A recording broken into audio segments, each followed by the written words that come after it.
บเด็ดเด้อเว้ยต้นยางนะหรือแท้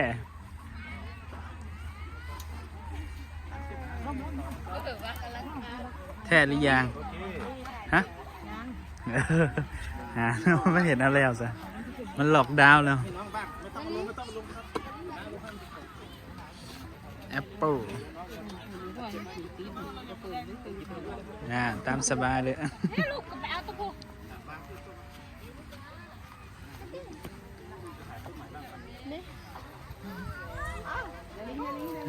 โอ้ยอย่าเบ็ดเลยลูก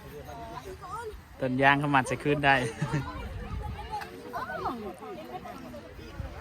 ต้นไม้น่ะแท้หมากกับยาง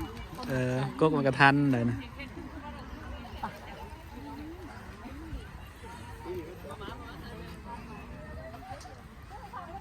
อย่าคือของแท้เต้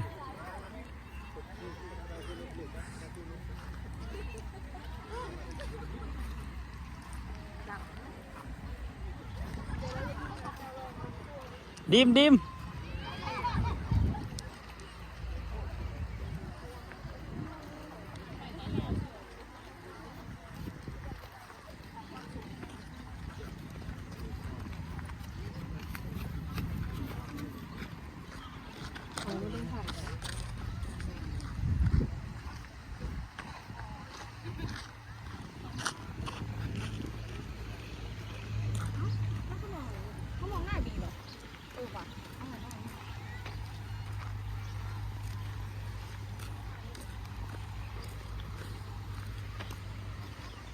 เมื่อยแล้ว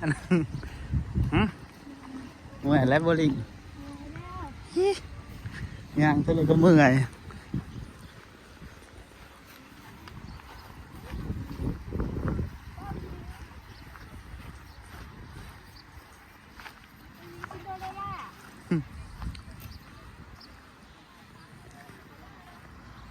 จะไหนเด้อถ่ายรูปหัน